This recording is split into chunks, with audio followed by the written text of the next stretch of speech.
Bonjour la communauté. Bonjour Doc. Bonjour, madame. Bienvenue ici. Donc, nous vous avons conviés, chers amis, chers habitués désormais, de la chaîne série Northwood Helps. Donc, pour vous qui nous rejoignez la première fois, Northwood Helps, c'est une série de live sponsorisée par l'école crèche Northwood, qui est une école crèche qui se trouve bilingue, qui se trouve sur la voie du grand contournement à Kégué. Il s'agit d'une école d'inspiration internationale montessorienne bilingue, comme on l'a dit. Pour vous qui connaissez le Montessori, donc, il s'agit d'une méthode d'enseignement qui est basée vraiment sur des concepts clés, l'un d'entre eux étant de donner à chaque enfant l'attention individuelle dont il a besoin. Nous savons que Maria Montessori a créé la méthode pour s'occuper des enfants handicapés. Nous ne disons pas que les enfants qui viennent chez nous sont handicapés, mais nous croyons à Northwood, je fais partie de l'équipe à titre consultatif, donc nous pensons qu'à Northwood, chaque enfant a son importance et qu'il faut l'accompagner. Et qu'à ce titre, donc, nous croyons fermement à l'inclusion de chaque enfant et que donc nous ne pouvions pas passer la journée internationale de la sensibilisation sur l'autisme sans marquer l'événement et en profiter. Et on va le faire tout le long du mois, sans parler de ces enfants-là qui deviennent des adultes que nous côtoyons et que donc nous allons parler de l'autisme. Nous avons invité M. Até, peut-être vous l'avez vu hier, déjà sur la TVT dans l'émission matinale. Oui. Il a déjà pris son bâton de pèlerin pour en parler et donc nous l'avons invité pour répondre aux questions que vous avez déjà déposées sur notre site d'enregistrement, d'inscription, et que nous allons voir ces questions avec lui. Bienvenue. Merci, madame. Bonsoir et merci à tous ceux qui nous suivent. Vous vous présentez un peu pour nous? Et je suis Até Karilawa, je suis orthophoniste et spécialiste de santé publique. Et comme vous venez de le dire, c'est une journée qui ne peut pas passer sous silence parce que avoir l'importance que cela revêt aujourd'hui dans le monde de l'enseignement, dans le monde d'inclusion, il est indispensable qu'on puisse en parler. D'accord. Donc, on va aller tout de suite dans le vif du sujet. L'une des questions qui est beaucoup venue, alors on comprend que la question n'est pas très connue d'ailleurs. En quelques heures, dès qu'on a publié le post, on a eu, à ce jour, on a eu près de 3000 likes en l'espace de quelques heures, puis sur les 2 derniers jours. Le sujet intéresse. Ce mot, l'autisme, c'est quoi un enfant autiste? Une question que j'ai eue tout en premier, c'est mon enfant a un retard de langage. Est-ce qu'il est autiste? L'autre question, c'est est-ce qu'il est débile? Donc, c'est quoi? Beaucoup de questions. C'est beaucoup de questions. On va y aller pas à pas. D'accord. Merci Donc, beaucoup. J'ai l'habitude de dire que quand on veut définir quelque chose pour le public, il ne faut pas aller dans les définitions des gros mots de la médecine. Mais pour comprendre le mot autisme, qu'on appelle aujourd'hui, c'est un trouble de spectre autistique. Il faut dire que c'est un trouble global et précoce du développement qui apparaît généralement avant l'âge de 3 ans et qui est caractérisé par un fonctionnement qui est déviant dans 3 aspects principaux. Le premier aspect, c'est une altération des interactions sociales réciproques. Quand je dis interaction sociale réciproque, je suis en train de discuter avec vous, mais le retour n'y est pas. Ça, c'est le premier aspect. Le second aspect, c'est une altération qualitative de la communication, qu'elle soit verbale ou non verbale, et aussi de l'activité d'imagination. Le troisième aspect, c'est la restriction des centres d'intérêt et des mouvements répétitifs que ces enfants ont l'habitude de reproduire. Et donc, voilà les 3 éléments importants qu'on peut essayer de donner pour essayer d'expliquer pour le moment ce que c'est que l'autisme. Alors, une question donc. Est-ce que quand un enfant a un retard de langage, est-ce que ça veut dire qu'il est autiste? Alors, un enfant autiste présente un retard de langage, mais tout enfant qui présente un retard de langage n'est pas forcément un autiste. Oui. Avant de pouvoir déceler que c'est un enfant autiste, les parents peuvent observer l'un des signes que nous venons de citer, mais ça peut ne pas forcément être de l'autisme. Il faut aller vers les spécialistes pour qu'ils puissent affirmer ou infirmer que cet enfant-là est autiste ou pas. Tout retard de langage n'est pas synonyme d'autisme. Voilà, donc chaque enfant a son rythme. Il ne faut pas taguer un enfant qui ne parle pas vite, comme nous le disons dans notre langue. Donc, il y a un retard d'apprentissage de la langue d'autiste. D'accord. Est-ce qu'un autiste est un enfant débile? Débile, la débilité, bon, je dis non. Trisomique? Trisomique, j'ai dit la trisomie, c'est le 21 mars passé, on a célébré la journée mondiale de la trisomie. La trisomie, c'est une maladie génétique, ce qui n'est pas pareil pour l'autisme. Ouais. Et un enfant autiste n'est pas débile. Quand on dit débile dans nos jargons, c'est comme c'est quelqu'un qui est un psychotique, entre guillemets. C'est un fou, par exemple. Excusez-moi de dire le mot, mais ils ne sont pas des débiles. Ils ont des compétences, ils ont des capacités que si nous prenons en compte très tôt, ça peut les aider à développer ces compétences-là et s'insérer facilement dans la société. Donc, j'avais posé cette question, mais on va y aller maintenant un peu dans le détail. À quel moment un parent peut se dire, est-ce que mon enfant... Alors, ce n'est pas une consultation qu'on fait, n'est-ce pas? Non, non, je suis d'accord. Mais quelques pistes. Vous en avez donné 3, juste pour y revenir un peu. À quel moment un parent peut dire, il faut que je consulte, mon enfant a besoin peut-être d'une aide spécialisée? D'accord. Habituellement, je dis aux parents ceci. Dès que vous avez votre enfant qui a, à partir de 2 ans, 3 ans, qui ne parle pas, ou vous voyez que le développement du langage n'est pas comme pour les autres enfants, il faut d'abord aller consulter. Mais quand nous revenons maintenant à l'autisme, c'est des signes qui peuvent nous orienter. Je donne l'exemple de la pratique que nous avons au quotidien. Vous avez votre enfant qui ne réagit pas à son prénom.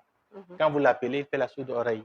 Vous avez votre enfant qui aime jouer seul. Il est dans son coin, il n'aime pas jouer avec les autres. Vous avez votre enfant qui a des intérêts particuliers par rapport à certaines choses. Je donne l'exemple, vous voyez le ventilo qui est en train de tourner, il se focalise sur ça, il regarde ça à longueur de journée, sans arrêt. Vous avez votre enfant qui est en train de faire des gestes répétitifs qui sont là à tournoyer sur lui-même. Il peut tourner à rond sur lui-même pendant des heures sans se fatiguer. Ou vous avez votre enfant qui, quand vous sortez avec lui, il n'arrive pas à supporter des bruits. Il se bouche l'oreille, il crie parce qu'il n'arrive pas à supporter ces bruits-là. Et voilà les signes que nous pouvons observer au niveau de ces enfants-là qui nous appelons entre guillemets les enfants qui présentent l'autisme. Au-delà de ça, quand vous prenez la communication verbale, on sait qu'à partir de 2 ans déjà, l'enfant va commencer déjà par parler. 3 ans, vous voyez que jusqu'à ce moment-là, l'enfant n'a aucun mot. Il est dans son monde. Même pour communiquer avec les gestes, bien, ou bien je ne veux pas, ou bien tout ce que vous avez comme geste, c'est limité chez lui. Même s'il a besoin de quelque chose qui est lié à lui-même pour, je donne un exemple, il veut boire de l'eau, vous êtes à côté, il vous utilise comme un objet, vous prenez votre bras pour aller prendre l'eau alors qu'il peut, il peut le faire lui-même. Donc, quand vous voyez tous ces comportements, il faut en même temps aller consulter. Parce qu'il ne faut pas attendre longtemps. Plus la consultation est précoce et la prise en charge est précoce, mieux c'est pour ces enfants-là. Ce qui nous mène à la prochaine question. Alors, est-ce qu'un enfant autiste peut grandir et vivre normalement? Oui, comme toute autre pathologie ou tout autre trouble, ça dépend du degré de sévérité, mais quel que soit le degré de sévérité, quand la prise en charge est précoce, quand le suivi est, est bien, est correct, l'enfant peut se développer normalement et s'insérer dans la société. Il n'y a pas à dire qu'il... Vous voyez, aujourd'hui, vous avez parlé d'inclusion, ce qui est très intéressant parce que très peu de personnes les considèrent comme les enfants qui ne peuvent pas aller à l'école, qui ne peuvent pas faire les activités comme les autres, ce qui est faux. il va falloir qu'on puisse les intégrer en communauté pour que ces interactions qui sont restrictives, là, ces interactions puissent être normalisées pour que ça puisse les aider à évoluer dans la vie normalement. Et pour parler de ça, c'est une prise en charge pluridisciplinaire. Ce n'est pas l'apanage d'un seul individu. Il faut que ce soit plusieurs spécialistes qui interviennent auprès de cet enfant-là pour l'aider à construire progressivement son monde, à construire son langage, à construire ses relations et à construire ses apprentissages. Et surtout, par rapport au fait qu'ils ont des compétences isolées dans certains domaines, qu'on puisse les accompagner à faire valoir ces compétences-là pour être utiles à la société. Exactement. Donc, j'en profite peut-être pour parler pour rappeler la notion du spectre des troubles de l'autisme. Donc, on n'est pas autiste au même degré. Il y a les Asperger, il y a les autistes profonds, il y a ceux qui ont juste un léger dérèglement. Et donc, il s'agit d'accompagner l'enfant suivant son besoin, suivant sa spécificité et de le sortir de sa bulle. J'ai également appris que c'est des enfants qu'on appelle parfois l'enfant bulle parce qu'ils vivent beaucoup dans leur propre tête et qu'il faut les sortir de cette bulle-là grâce à l'amour, grâce aux soins et grâce aux soins spécialisés aussi dont ils ont parfois besoin. Donc, on a tranquillement commencé à répondre à la question suivante qui était comment aider un enfant autiste. Donc, il faut plusieurs spécialités. Oui. Pour les aider, quelques-unes de ces spécialités. Pour les aider, le premier aspect, c'est de consulter tôt. Consulter tôt. Pour qu'on puisse identifier que voilà, c'est un enfant autiste. Et s'il est autiste maintenant, il faut maintenant voir dans votre pays quelles sont les possibilités que vous avez pour aider cet enfant. Pourquoi il dit dans votre pays? Parce que quand nous prenons en Afrique, ce n'est pas tous les pays qui ont, par exemple, les orthophonistes. Quand nous sommes, par exemple, au Togo, nous n'avons pas toutes les spécialités également pour prendre en charge de manière holistique un enfant autiste. Ce que nous avons au pays qui peut servir, c'est que d'abord le médecin pédiatre qui va identifier déjà que l'enfant a des problèmes. Nous avons les orthophonistes qui vont prendre en compte tout ce qui est côté langage.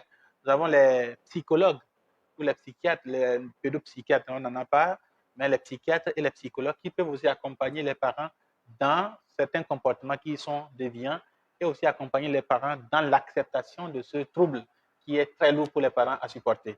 Nous avons aussi les éducateurs et éducatrices spécialisés. Heureusement, au Togo, on en a qui aussi, dans leurs compétences, peuvent accompagner les enfants au niveau éducatif et dans les écoles, les enseignants également peuvent apporter leur savoir-faire pour accompagner ces enfants. C'est un tout, ce n'est pas un seul. Pour que l'enfant puisse bénéficier de ça, il faut que ce soit tous ces spécialistes-là qui interviennent pour que chacun apporte un peu et accompagner l'enfant progressivement vers une autonomisation, vers une insertion sociale réussie. Donc, ce que le monsieur Até nous dit, donc orthophoniste, mais vu que nous manquons de compétences, effectivement, il est pluridisciplinaire, c'est important de le dire. Donc, il s'agit de traiter ces enfants comme un projet, comme une belle maison. Donc, il y a à la fois le menuisier et le peintre et le géomètre. Voilà, et c'est un projet de tout le monde. Ce n'est pas que les parents, ce n'est pas que l'enseignant, ce n'est pas que le pédiatre. Et donc, on en profite aussi pour lancer un appel pour les jeunes étudiants ou les étudiants. Nous avons besoin effectivement de pseudo-psychiatre, voilà, pédopsychiatre sur la place pour aider nos bouts de chou qui ont besoin d'être accompagnés de manière très spécifique. Ces enfants, ils arrivent à aller à l'école? Oui, sous d'autres cieux, ils vont à l'école. Au Togo, il y a certains qui sont scolarisés, malheureusement, d'autres non. La majorité d'ailleurs. Quand nous prenons un peu le spectre, il faut que je rappelle la prévalence un peu. Un enfant sur 160 est autiste. Un enfant sur 160 est autiste. Donc, ce n'est pas rare. Ce n'est pas rare, c'est un trouble qui est d'ailleurs fréquent. Et quand vous parlez de la scolarisation, c'est le problème épineux que nous avons aujourd'hui par rapport à leur inclusion. Vous avez votre enfant autiste qui présente tout ce que nous avons présenté comme trouble tout à l'heure. Vous l'amenez dans une école, les enseignants n'acceptent pas facilement de les recevoir dans leur école. Pourquoi? Parce qu'ils sont démunis, comme vous l'avez dit. Ils ne connaissent même pas ce que c'est. Ils se disent, mais l'enfant ne parle pas, qu'est-ce qu'il va venir faire à l'école? Et ils pensent que pour aller à l'école, il faut toujours parler. Donc l'enfant, il est hyperactif, il ne reste pas sur place. Comment on va le gérer? Ou bien l'enfant, il n'est pas encore propre. À 4 ans, il est toujours sous couche. Comment on va le gérer? À 4 ans, il est toujours encore sous biberon. Comment est-ce qu'on va le gérer? Donc, il pense que l'enfant n'est pas encore autonome. Il ne peut pas accueillir l'enfant à l'école. C'est une erreur.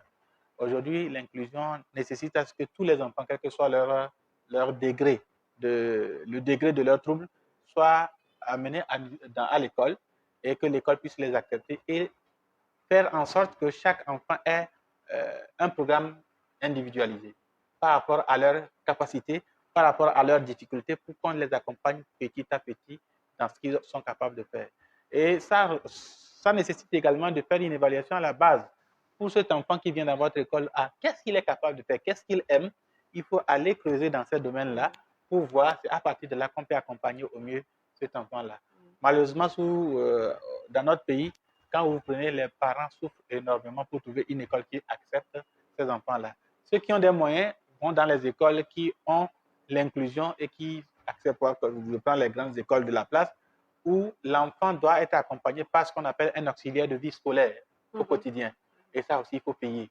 Donc, il faut d'abord payer la scolarité. Il faut pouvoir payer la scolarité. Il faut payer les soins chez l'orthophoniste, il faut payer les soins chez le psychologue, il faut payer un ou une éducatrice spécialisée, il faut payer maintenant un auxiliaire de vie scolaire. Ça devient lourd dans un contexte où vous connaissez la réalité de nos pays. Sans assurance maladie, sans rien. Donc, c'est un peu lourd pour nos pays. D'autres cieux, c'est un ensemble. Les écoles spécialisées sont là pour eux. Et l'école spécialisée va vers une inclusion. C'est-à-dire que l'enfant va au début dans une école spécialisée par rapport au degré de ses troubles et progressivement, on voit son évolution et on bascule vers une éducation ordinaire, normale. Voilà. La bonne nouvelle, c'est qu'il y a plusieurs écoles qui tentent l'aventure avec les parents. Il y a Northwood, par exemple. Oui. Il y a l'école Arc-en-Ciel. Oui. Je peux le dire aussi, où je connais personnellement un enfant qui a une aide. J'en profite personnellement pour lancer un appel à la fois aux écoles. Si un enfant sur 160 a ce problème-là, d'abord, c'est donc de nous cultiver sur la matière, nous spécialiser, apprendre plus sur ce mal. Aujourd'hui, nous avons fait, pour le compte donc de Northwood Helps, un petit sondage et on s'est rendu compte que l'immense majorité d'ailleurs de personnes qui vivent avec les enfants, qui travaillent avec les enfants, des enseignants, n'ont aucune idée même du mot autiste. Donc, il est important de travailler sur cette sensibilisation-là pour qu'au moins on sache que ces enfants ne sont ni débiles, ni cons, ni bêtes, et qu'ils sont simplement particuliers et qu'ils deviennent, quand ils sont bien gérés, des personnes à part entière de la société. Et donc, éducateurs, éducatrices, étudiants, sans vouloir tomber dans le mercantile, c'est un métier d'avenir, c'est un domaine d'avenir où on peut apporter beaucoup à ces bouts de chou qui en ont besoin. Effectivement. Et donc, on a effleuré la question suivante. Qu'est-ce qu'on peut faire pour aider les parents? Quelles sont les structures? Est-ce qu'il y a des associations? Comment d'abord on réagit quand on voit un enfant? Tous les enfants turbulents ne sont pas autistes, n'est-ce pas? Mais quand un enfant est manifestement autiste, qu'est-ce qu'il faut faire pour l'aider? Alors, la question est très large, mais oui, voilà, je vous la pose comme ça. Vous voyez, d'abord, comme j'ai dit, il faut la prise en charge précoce. D'abord, le diagnostic.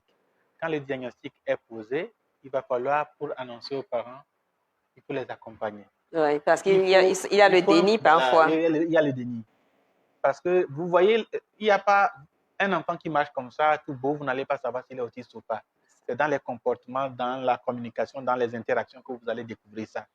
Maintenant, pour un parent qui a son enfant tout beau, tout pimpin, et un jour on lui dit, il voit les comportements, il ne comprend pas, il va vers un spécialiste dit autisme. C'est un enfant autiste. C'est un choc d'abord. Donc, l'acceptation de ce diagnostic d'abord, c'est un travail qu'il faut faire avec les parents pour les accompagner. Ça, c'est le premier aspect. Le second aspect, l'accompagnement tout au long de la prise en charge, il faut que les parents aussi puissent être accompagnés parce que, un parent qui travaille et qui a un enfant autiste, ça a des répercussions. Ouais. Je connais des parents, à cause de leur enfant, ils ont abandonné le boulot. Maintenant, ils ont besoin de manger, ils ont besoin de se déplacer, ils ont besoin de s'occuper même de cet enfant autiste-là. Et des frères et des sœurs aussi. Voilà. Qu'est-ce qu'il faut faire? Donc, pour les soins, il faut les accompagner. Il faut qu'on comprenne comment ça se passe parce que sans assurance maladie, il faut aller voir le psychologue, l'orthophoniste, il faut payer un éducateur spécialisé, il faut payer un auxiliaire de vie scolaire. Pour cet enfant-là, vous n'êtes pas moins de 2 millions par an. Vous n'êtes pas loin d'1 million par an. Alors, combien vous gagnez sous nos yeux pour pouvoir avoir tout cela? Donc, ça veut dire que pour les parents, il faut un accompagnement important. Au niveau psychologique, ça, c'est fondamental. Notre community manager nous fait signe, oui. C'est bon? Commentaire? OK, on y vient tout à l'heure. On va prendre les questions, la suite des questions. Tout à l'heure, on va faire une pause et on va prendre les questions pour ne pas couper le flot de Doc. Et donc, il y a cet aspect-là qu'il faut prendre en compte. Et ce qu'il faut faire pour accompagner ces parents, c'est que, comme vous l'avez dit, que les écoles aussi comprennent qu'il faut que on accepte ces enfants, 5 ans, 6 ans, qui est toujours à la maison, alors qu'il doit aller à l'école. Quand je l'amène à l'école, les enseignants refusent de le recevoir. Donc, il faut qu'on comprenne que ce n'est pas une fin en soi d'être autiste. Il y a d'ailleurs parmi eux des autistes de haut niveau qui peuvent développer des compétences extraordinaires dans des domaines très pointus. Et si on ne les accompagne pas, tout cela s'est noyé. Donc, il faut que la communauté les accepte, l'acceptation d'abord, que la communauté puisse les accompagner, les parents, par leur inclusion dans la société, pour qu'ensemble, on puisse les aider à être comme les autres. Oui. Donc, des enfants comme ça, il faut très vite déceler la chose et les accompagner et développer ce en quoi ils sont bons. On le dit souvent, il faut le dire parce que les parents, c'est vrai, pour eux, il y a le déni, il y a la difficulté financière, il y a la crainte aussi, il y a je cherche le mot depuis tout à l'heure, il faut dire que socialement, on pense qu'ils sont parents d'un enfant en griffe débile. Ce n'est pas le cas, cher ami, cher tata, cher tonton. Les enfants autistes sont très spéciaux. Je vous encourage donc à lire, à suivre la page Northwoods crèche maternelle parce qu'il y aura chaque jour une nouvelle vidéo pour vous continuer le travail que vous avez commencé avec nous là pour vous sensibiliser. C'est des enfants, en fait, c'est des petits génies qu'on sait comment les faire sortir de leur capsule, les faire sortir de leur bulle. Certains enfants ne comprennent, ils ont un problème de communication, n'est-ce pas? On en avait un ici qui ne pouvait communiquer. Quand on lui chante, il comprend, il écoute. Il chantait très bien, mais il était incapable de parler. Malheureusement, on a dû, à un moment donné, faute de soins, de passer à une école un peu plus spécialisée que nous. Il avait besoin de soins qu'on ne pouvait pas, que l'école Northwood ne pouvait pas offrir. Alors, on va aller à la prochaine question. Est-ce que sur la place, est-ce qu'il y a des structures, à part les écoles qui collaborent? J'ai un neveu autiste, c'est la question. Qu'est-ce que je fais? Le parent est d'accord pour se faire aider, vers qui je me tourne?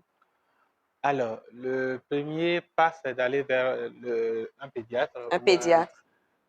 S'il ne s'y connaît pas, il peut aller vers un orthophoniste ou un psychologue pour consulter, pour voir est-ce que c'est un enfant autiste.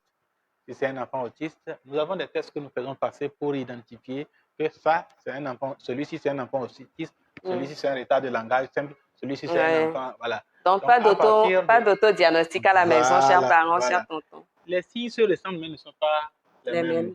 On peut avoir un enfant hyperactif simple, mais qui n'est pas, qui a un TDAH, trouble, exactement, qui n'est même pas un enfant autiste. Hein. On peut avoir un enfant qui présente peut-être une paralysie cérébrale à la naissance, il a eu des souffrances et qui n'arrive pas à marcher, il ne parle pas, et il a un handicap mental associé. Il ne parle pas à cause de ça, mais on va dire que c'est peut-être un enfant autiste. Donc, il y a plusieurs choses qu'il faut d'abord éliminer pour savoir réellement si c'est un enfant autiste. Ça, c'est le premier aspect. Donc, aujourd'hui, au Togo, à l'OMS spécialement, on peut avoir les orthophones dans les grandes CHU, au CNAO, par exemple. CNAO. CNAO, Centre national d'appareil ortho. Il y a 8 orthophonistes là-bas. C'est le centre qui a plus d'orthophonistes d'ailleurs. Le Centre national d'appareillage orthopédique. Orthopédique. Et c'est où, s'il vous plaît? C'est à côté de la morgue du CHU. Voilà, c'est, disons, dans l'enceinte du CHU. On ne va pas prononcer ce mot qui fait peur en ce moment. Donc, vous voyez, vous pouvez aller dans les centres de l'État, à Lomé, vous pouvez avoir les orthophonistes. Il y a aussi les orthophonistes qui interviennent en privé. Nous avons des cabinets privés d'orthophonie. Vous-même, votre cabinet est où? Comment on fait pour vous trouver? Moi, je suis à la fois puisque vous êtes là. et à la fois privé. Moi, on peut me trouver chez Dr Tokofaye Georges, cabinet dentaire SOS Dentiste à Balpedo, ou au CNAO. Je suis dans les deux lieux. Voilà, c'est bon.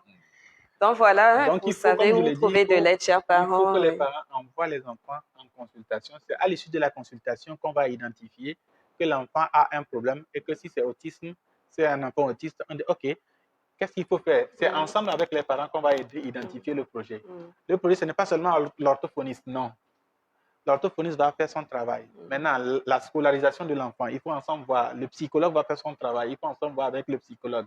Maintenant, avec les enseignants, il faut un programme individualisé pour accompagner progressivement cet enfant-là pour faire ressortir ses capacités et l'insérer dans la société. J'aime le mot que vous utilisez. Vous utilisez le mot projet, aventure.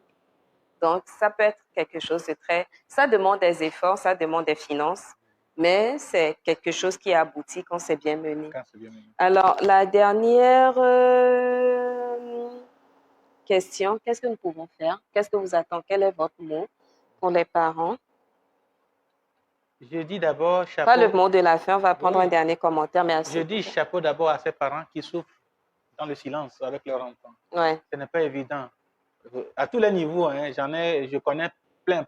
Il n'y a pas du ministre jusqu'au petit planton. C'est une souffrance. A des enfants autistes. Même les médecins ont des enfants autistes. Et c'est une grande souffrance pour les parents. D'abord, chapeau pour eux parce que ce n'est pas facile d'avoir un enfant autiste et de l'accompagner progressivement et surtout au quotidien. Bravo encore à ces parents parce que le regard des autres, c'est ça qui tue. Ce regard des autres, vous ne pouvez pas sortir avec votre enfant, mais il faut qu'il soit endurant. Soyez endurants, chers parents, et foncez. Et j'interpelle les parents d'ailleurs à s'organiser. Puisque, comme le dit dans le domaine du handicap, plus rien pour nous sans nous. Il va falloir que quand on veut parler de l'autisme, ce soit les parents eux-mêmes qui mènent la lutte contre ce fléau-là pour la scolarisation de leurs enfants, ce soit des parents eux-mêmes. Parce que l'État togolais a signé toutes les conventions qui permettent à un enfant autiste d'aller à l'école, d'être scolarisé dans toutes les écoles. Pourquoi maintenant les enseignants vont refuser ça? Parce que c'est manque d'information. C'est aux parents d'apporter cette information-là aux enseignants. S'ils n'ont pas, parce qu'aujourd'hui, sur le net, vous pouvez avoir tous les éléments possibles. Donc, pour ces parents-là, de ne pas baisser les bras, de continuer toujours par lutter pour qu'ensemble, on puisse accompagner ces enfants qui sont formidables. J'en profite pour lancer un message pour les papas, pour les couples. Ne vous séparez pas parce que vous avez un enfant autiste. On l'a vu aussi plusieurs fois se passer, la maman se retrouve soit ne plus vouloir faire d'enfant ou bien papa qui a des guerpilles. S'il vous plaît, est-ce que l'autisme, est-ce que c'est génétique? Non. Est-ce que l'autisme est contagieux? Non, ce n'est pas contagieux. Au niveau de est-ce que c'est héréditaire? L'hérédité, le fait est que quand vous avez une famille qui a peut-être vous allez en profiter pour nous dire un peu d'où vient l'autisme. Un enfant qui est autiste dans la famille, vous avez la chance d'avoir un enfant autiste encore plus qu'une famille qui n'en a pas. Ce sont des hypothèses et des études qui ont été menées pour voir. Moi, je connais des parents, ils ont 2 enfants autistes, par exemple. Donc, est-ce que c'est génétique? Pour le moment, il n'y a pas encore de gène qui soit isolé pour dire que c'est ce gène-là qui est responsable de l'autisme, non. Mais d'où vient l'autisme? Si en quelques mots, est-ce qu'on sait d'où vient l'autisme? L'autisme, c'est quelque chose qui existait depuis longtemps, mais les gens ne le savaient pas. C'est à partir des années 1945 que ça a commencé par prendre l'ampleur avec Canet qui a décrit réellement ce fléau-là. Mais ça existait depuis. C'est comme les autres troubles d'ailleurs. Quand vous prenez la trisomie 21, ça c'est génétique. Quand vous prenez les parasites cérébrales, ça c'est connu, mais comme c'était à l'époque, c'est abandonné, c'est au fur et à mesure que ça apparaît. La journée d'ailleurs mondiale de sensibilisation à l'autisme a été décrétée par les Nations Unies en 2007. Voilà, tout récemment. Ouais. C'est récent. Ouais. récent. Donc, c'est pour dire que c'est des choses qui existaient, mais c'est la recherche est toujours voilà, en cours. Donc, encore une fois, ne déguerpissez pas, ne vous séparez pas, c'est un projet à mener ensemble. Et ce n'est pas juste les parents, c'est les tatas, c'est les tontons, c'est les éducateurs, c'est les médecins. Ne baissons pas les bras. Donc, sur ce, une parenthèse pour la dernière question que notre spectatrice a posée. Un enfant autiste a une crise de nerfs. Il s'effondre. Qu'est-ce qu'on fait pour l'aider? Souvent, qu'est-ce qui cause ça? Alors, vous voyez, souvent, ça se passe en public, il y a du bruit, c'est ça? Voilà, il y a plusieurs aspects. Vous voyez, vous êtes même avec votre enfant à la maison. Il veut quelque chose, vous ne le donnez pas, il s'automutile. Surtout, il peut se cogner la tête contre le mur parce que ils ont du mal à contrôler leurs réactions. Il n'arrive pas à comprendre pourquoi vous ne lui donnez pas. Et l'émotion, tout ce qui est ils ne comprennent pas pourquoi vous allez pleurer, pourquoi vous riez, et ils ne comprennent pas pourquoi vous refusez. Et pourtant, c'est devant moi, je peux le prendre, je peux faire ce que je veux, je peux le casser. Pourquoi vous refusez que je le casse? Donc, ils ont des difficultés de comprendre d'abord tout ce qui les entoure. Ça fait qu'à un moment donné, comme ils ne comprennent pas, c'est normal qu'ils s'irritent et ils ne comprennent pas pourquoi vous ne voulez pas et ils réagissent. Et ils ne sont pas encore dans l'autocontrôle, l'autorégulation des émotions. L'émotion, d'ailleurs, c'est quelque chose qui est, même jusqu'à l'âge adulte, c'est un élément qui est compliqué pour les enfants, les personnes autistes. Voilà. Donc, comment faire? C'est au cas par cas, il faut voir si c'est fréquent. Là, il faut voir avec un psychiatre, un psychologue pour voir quels sont les comportements qui sont en lien avec ça pour qu'on puisse accompagner et les parents et l'enfant dans cette situation-là. Vous voyez, quand on parle d'enfants autistes, ils sont nombreux. Chaque enfant est unique. On peut avoir 1000 enfants autistes, mais ils sont différents parce que leur environnement d'ailleurs est différent, leur background est différent. Et la cause est différente. À partir de tous ces aspects-là on a parlé de projet. C'est par rapport à chaque enfant qu'on fait le projet. Et s'il y a de ces cas-là, surtout au niveau comportemental, il faut voir avec les psychologues, les psychiatres pour accompagner les parents dans cet état-là. Voilà. OK, merci. Je pense qu'on a répondu à la plupart des questions. On est prêt. S'il y en a encore qui nous arrivent sur notre site d'inscription, n'hésitez pas à les poser. On vous répondra autant qu'on peut, quitte à faire un nouveau direct. You know, there was a parent who asked for one in English and I said I will talk to you. On va voir si on peut faire. We shall try English, right? Donc voilà, c'est un sujet très profond, 30-32 minutes. Le monsieur nous fait frénétiquement la main. Ça ne suffit pas. Ça ne suffit pas. Parce que c'est vaste d'ailleurs comme thème. Donc, en récapitulatif, c'est un projet. Faisons-le réussir pour chaque enfant. Pour chaque enfant. Cherchons l'aide.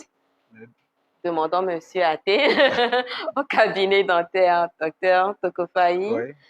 Votre numéro de téléphone? C'est le 90 95 42 16. 90, nous allons le mettre dans les commentaires. 90, 95, 42, 15, 16. Voilà. Et vous pouvez joindre également l'école crèche maternelle Northwoods pour ces contacts. Nous avons aussi le CNAO de Lomé dans l'enceinte du CHU. Olympio, le CHU Campus. Voilà, pour recevoir de l'aide. Donc, chers parents, chers tatas, chers tontons, vous n'êtes pas seuls. On est là pour vous accompagner sur ce projet. C'est la lutte de tout le monde. Oui, c'est la lutte de tout le monde. J'en profite pour, je ne sais pas, pour ceux qui nous suivent un peu, c'est donc le mois bleu. Oui. Portez un ruban bleu. Nous allons en avoir à disposition dans certains points que nous allons communiquer. Portez-le. Et quand on vous pose la question, c'est l'occasion de parler de c'est quoi l'autisme et si vous n'en savez pas beaucoup, renvoyez-les vers sur notre site. On n'est pas spécialisé, mais on va beaucoup en parler. Des cœurs bleus, les cœurs bleus pour Mandy. Les cœurs bleus. Voilà. On a une main bleue pour tous ces enfants-là. Merci, docteur. Merci. Et chère communauté, donc merci de nous avoir suivis et on se dit au prochain épisode. On reste en contact. Ciao. Ciao. Ciao.